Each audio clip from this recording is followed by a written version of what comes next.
a special person, Sarkodie. Yo, welcome to Mikiki with me, Muhia Robert, and today it's a very nice day. Tumekuja to meet Sarkodie. He's coming all the way from Ghana. Remember, Sarkodie is one of the biggest stars we have in Africa when it comes to hip hop. Nyimbo zake zimekuwa zikinifurahisha sana, especially that song Hallelujah.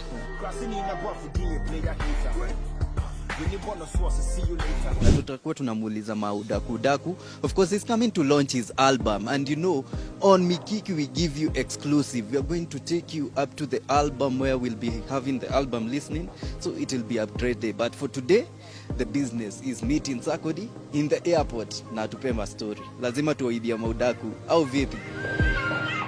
Yes, finally I'm here. My new album, No Pressure, is out. And it's only right that I move out of Ghana to try and go and push it.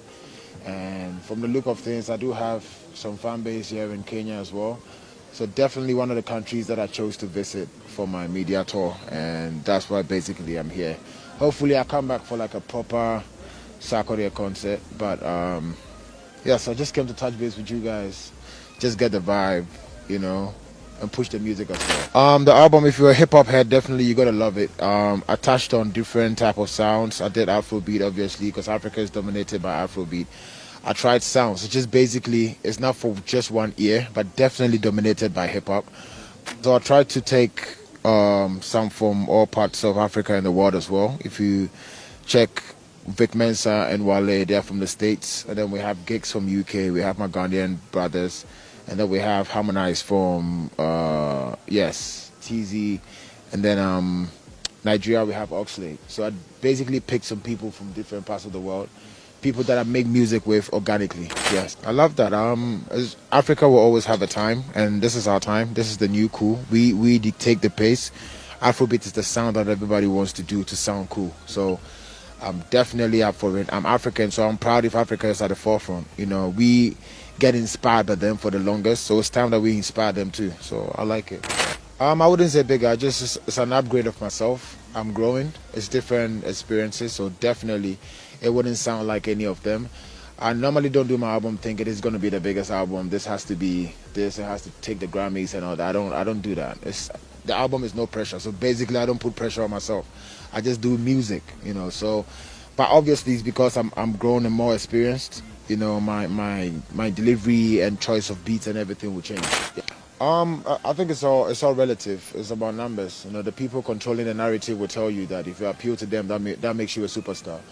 But if I'm appealing to Africans and I have over 4.5 million followers and you're in the States and you have 2, and you're telling me that you're bigger than me because the news is from your perspective, it doesn't make sense. And if everybody want to rap in English and just appeal to other people, that's cool. I like it. Personally, I want to be Ghanaian.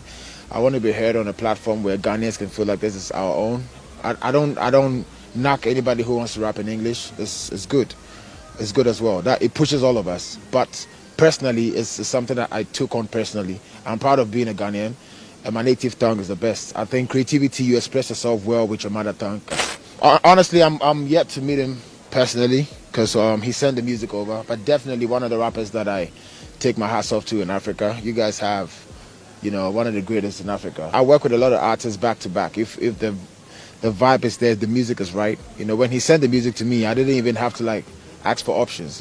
I knew that was dope, so I had to do it. So if there's anything new, I'll definitely jump on it. No, I'm married. But yes, that's a great sister. We make beautiful music, and I think we've had certain songs that I can understand how people will see that way. But yeah, definitely it's far from that. According to me, he is undoubtedly Africa's greatest rapper, and also according to Forbes, he's one of the richest. And even if he didn't have all that money, I think he'd still be rich in lyrics, rhythm, melody. His lyricism is off the hook. I know you know who I'm talking about. It is the one and only Sarkodie. Welcome to the trend. Thank you so much, my brother. First, I gotta say, you're very humble. I mean, for everything that you've been able to accomplish, hanging out with you for the second time, you're very humble. What keeps you so grounded like this? Understanding of life and what life actually means. That tables turn, and it's not that serious like how we say it. You know? Fame doesn't change you; it just, you know, happens to be in the world. But you're still a human being, and if you understand life, basically you approach things differently. Yeah. You come from a very humble background, but I mean, for you to be able to get to a point where you rap so well and so fast, who are some of your influences? I mean, at what point did you actually know I can rap really fast? Because I mean, that would take it would take a lot of time, or probably a moment for you to realize. When did that happen? Naturally, I'm a fast talker, so it helps. And I was drawn to fast rap in the early stages. I used to listen to Bone Thugs and Harmony, Busta Rhymes, and then Twister. So I could relate because I used to speak fast already. So then when I heard them rap fast, I felt like I could do it, and then put it in practice, and finally was able to. Were you always like annoying your parents at home, just rapping? I was thinking, what is this dude doing? Yes, actually, yes. I used to always want to rap, even when I'm working by the roadside. People thought I was going crazy. For real? Yeah. It's like, what has this guy smoked? And I mean, now let's even talk about your kids, for example. Yes. And the fact that they know dad is a superstar. Is your son or your daughter, are they interested in trying to get into rap? They're too young for me too, but they love music, seriously. I don't know if they know who I am at this point. I think they kind of get the fact that when we go somewhere, they see people wanting to take pictures and all that. My daughter is trying to understand, but I don't know if she knows if it's that much of a big deal, which I like, because that's when they treat you genuinely as who you are. Yes, they love music. My daughter kind of she has timing. She doesn't have the words to put together, but she mimes. What do you make sounds? Yeah. I'm a rapper. What would be your biggest advice for any of them? To give in their all. If this is what they want to do, you can't just treat something like, oh, you just want to do, because it's all timing. We can't waste time on something if you're not going to take it serious. So until you want to go all out to take it serious, yes, I'll be out for it. I'll support. Cool. I want us to go back a little bit from 2009 when you burst into the scene. And one of the things you're known for is you don't mince your words. In fact, the phrase I learned recently was maka maka mena mekaye maka, which basically means I say what I said. Yes, it is what it is. I'll say it again. And that's literally sort of who you are. You're known for. I've seen how you. I mean, I feel like sometimes you're forced to reply to vloggers and bloggers when you really don't have to. But a lot of people want you to say stuff about what's happening in the Ghana music industry or generally in Africa. How do you entertain or get to deal with, vloggers and all those people and having an opinion? How do you deal with all that throughout the years?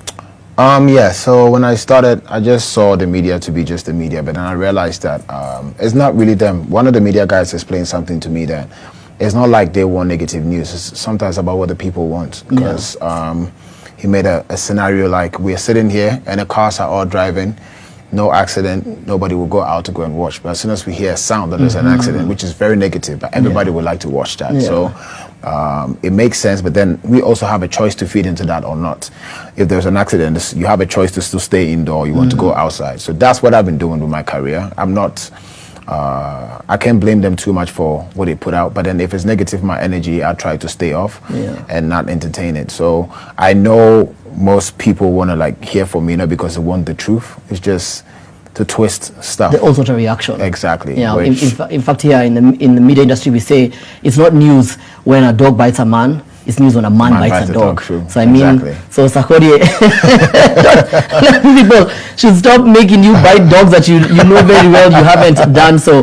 Looking back over your career, what are some of your most memorable moments? I mean, when you started off and you look at it and you say, when I was on that stage, that was the moment for me. Yeah, definitely winning the BET, winning the Mamas, hosting my own show for the very first time. That was an epic moment.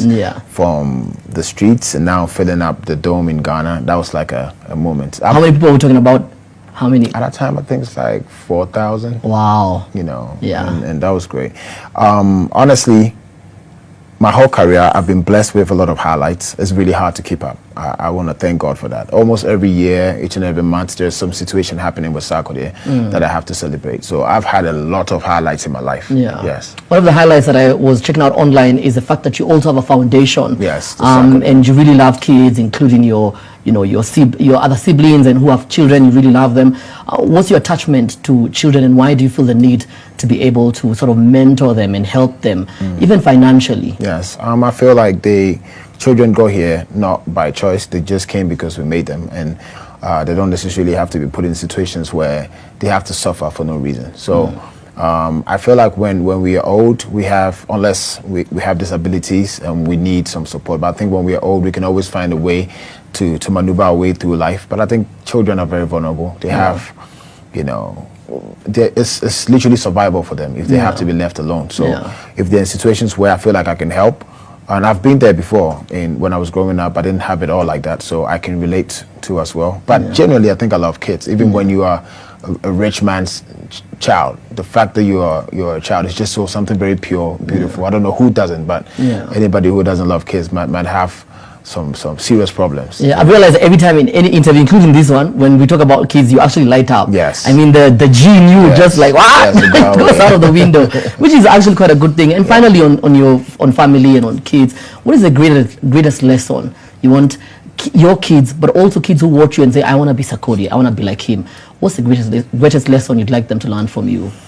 That everything that you do is, you're going to face it with time. So you have to be very mindful. Not like you're going to limit yourself in living freely, but I think you should start having that discipline from day one and try to understand life. I think if you understand, when we started, you said something about me being humble, but it's more about, if you understand life, it makes you speak less. It makes you watch what you say, how you act. So I would really want them to take life serious as much as they can live to the fullest, but they need to understand the basics of life, and I think that can guide them through.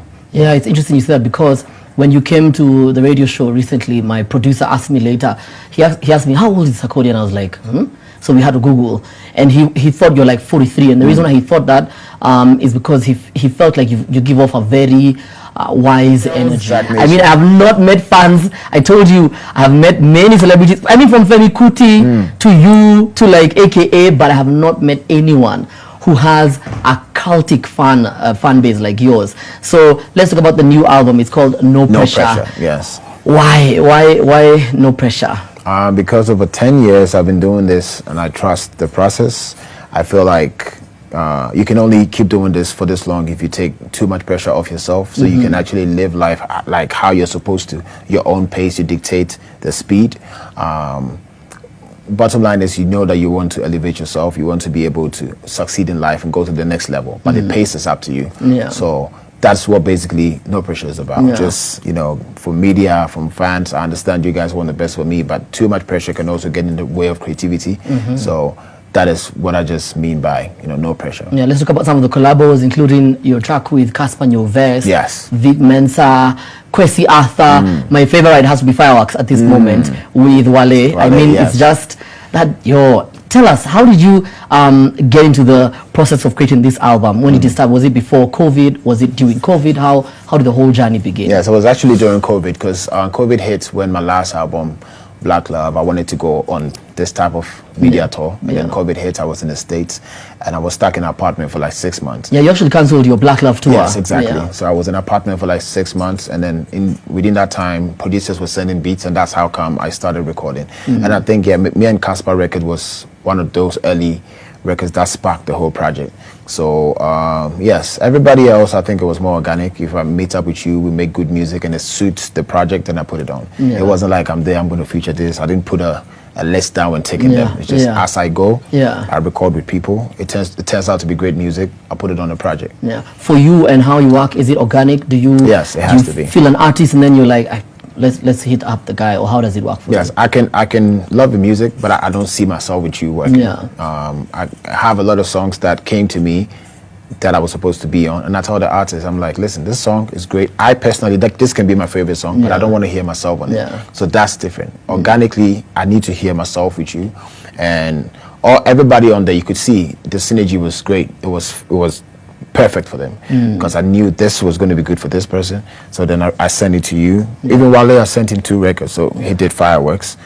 Mentally, I knew that was a song that he was going to choose, but I just had to give him. I think that's also why I love it. It's got a very soulful vibe to it. That's Wale. So everybody is just organically, we made beautiful music, and finally we have it out. It's your 7th studio album. I mean, throughout your career, the 10, 11, 12 years, I mean, do you feel like you've evolved in terms of, artists have eras? What era do you feel like you're in for Sarkodie? At this point, I think it's about impacting the industry more than just having. It's your conscious era. Yes, Yeah. I think it's not really about just putting out songs and having the biggest song in the country. That's not what I'm chasing at this point. Having a hit is not. Can you imagine over 10 years? I felt that for a very long time. It's not really the high at this point. It's more of what I can do for the industry, and also creating avenues where new artists can come. I do that regardless, but I think at this point I'm going to go in 100 and try to like pave the way for these young artists that can take Ghana music to the next level. And not just Ghana, even to cut across, because I'm trying to do a writing camp for a whole lot of young artists from Africa. I'll be flying them in to Ghana. I did some last I think December, when I brought in Zlatan and everybody was in Ghana. I'm going to do the same thing for artists in Africa. That stuff is like my new high. Yeah. You know, I love doing stuff like that. Yeah, and for the young artists who definitely look up to you, the rappers, even musicians who definitely want to reach the heights that you've reached, what do you tell them in terms, and this is specifically to failure, in terms of not getting what they want when they want it? Yes. You know, as you plan, you say, this album has to go platinum, whatever standard that is, and then 3 people, 4 people are the only ones who are messing with it. What do you tell them? Yes, you need to keep going, and to date, that's how I see my projects. You're never too sure, because you don't, as much as you can do marketing and all of that, that doesn't really mean something is going to work. You can take that spiritually, as in how God also intervenes and help for people to elevate. So I think if you understand everything and just calm down yourself, and then people feel like I've never had a downtime. I do. Over the 10 years, there are years that I feel like what people complain about, I could have done the same thing, but because I don't accept it, so I'm able to move past it. Yeah. So whatever you're going through, whether it's a hit record that you're not getting, you're not being seen on the radio, look at things that is good that you can focus on. That's what I do. If I don't have a hit record, at least I have a verse on somebody's song that's doing good. That's enough. So always find something that you can hold on to, so you can keep your interest in the music, because a lot of people stop doing music because of what they term as failures, and the more you focus on that, I think it becomes a thing for you. So just keep going. You have your dream. Even me, Sarkodie, will not be the best person to tell you if your dream is going to work. It's up to you. Whatever you see in your room, how crazy it is, it's still going to work. Just be consistent with it. Are there some artists who we've not heard of, who probably you've been privy to them, you've heard of them, and you're like, this guy is gonna blow up. I just wish people would give them more attention. Maybe some names of some artists we need to check out. So on my project, I have a new artist. When I was doing a writing camp, he came in. I never met him, never heard his name before, but now he's on an album, a song called Don't Cry. His name is Benel. He's very, very good. He can really, really sing. One of the boys who is like, now he's almost like a superstar. It's called Black Sherif. He really has the wave going on in Ghana at this point. As soon as I heard the record, I just had to like repost and let people see. I'm still looking forward to see some young champs. I've seen a lot, but the names are not here. But these 2 years, definitely. Yeah. Cool, that's good stuff. As we get ready to conclude, obviously your album is available everywhere. Yes. Spotify, Boomplay, Apple Music, everywhere. Let's make sure we go break those records. And I keep saying, Kenyans, you have to prove to the Ghanaians that we also can put his numbers up in the charts. And on the charts, I can see the numbers are definitely going up. Do you plan to tour, even if it's virtually, with a new album? Yes. We're trying to get back on the road. My team are sitting down with a few agencies to plan that, and yes, definitely want to come back to Kenya as well and do like a proper show. This time, I know people were asking why am I not performing. I'm like, it's my first time. I just want to like catch the vibe, just see the CD, feel the people, be on TV like this, and then I'll come back and do a proper show. So definitely African tour, and then worldwide as well. What do you like so far about first? I don't know if I'm going to be pushing this too much, but you actually came with the sun to Nairobi. Something happened the day you landed. The next day you had the interview with me. The sun has been shining since. Yes. So what is happening? Is it you or your fans? But I love the weather though. I love the weather to start with, and I don't know. Actually, the city looks beautiful. Yeah. I can't point. Okay, I think it's the greens. I love greens. I love a lot of greens. Do remind you of Ghana at all? Do you feel at home here? No, I feel like I feel the difference. Yeah, but it's very beautiful. Is Ghana hotter? Yes. Yeah. And the settings is different. Our girls. I know I'm not seeing some yet. For you? Yeah. So tonight might be the time that I'll see some. Yeah. Who are you? Who's Slava. I'm just Slava, what's wrong? Slava's What is keeping me indoor. Slava, what's happening? Yes. Slava, please stop using Sarkodie to get the crowd. You help him also. What are you talking about? I mean, Sarkodie is very married, but Yes. yeah, it's not. There's nothing wrong with with your eyes. Yeah, so I'll be stepping out tonight. Probably then I can answer that question. But Yeah, so far, yeah. I've been indoor. Yeah, so the last question, as usual, you've warned me about this question, but now I know how to ask it very well from before. Where in Ghana can I get The the jollof, best jollof in the world? My house. Yeah, for real? I cook the best jollof. Actually, most of the artists will attest to that. If you put it out, Yeah. put out a tweet, Yeah. and you can tag Ice Prince, Wandiko, like a few of the celebrities that came through. Yeah. They came to have the jollof, so they Yeah. can give you a feedback. I Cool. won't even blow my horn. So But honestly, tweet that, then you retweet it. yes, if you come to Ice Ghana, Prince, yeah. if you come to Ghana, make sure you touch down the crib, and I'll just prepare it for you. That's what's up. Definitely, we're gonna be heading to Ghana. Once this whole COVID thing and Corona is over, you will, and you know me, I don't play. You will see me in Sarkodie's house. Sarkodie, it's been an absolute honor once Thank again. you. I mean, we have to give you your flowers and your honor right about now. Thank you so much Thank you for so honoring much. us for the second time, and I hope that the album continues to soar. And to your fans, man, your fans are absolutely amazing. Team Sark, Sark keep it Nation. locked. And of course, yeah, make sure you go stream the album, get it everywhere, watch the brand new video Vibration. It is absolutely beautiful and amazing. And keep it Sarkodie and the trend right here. Keep it locked.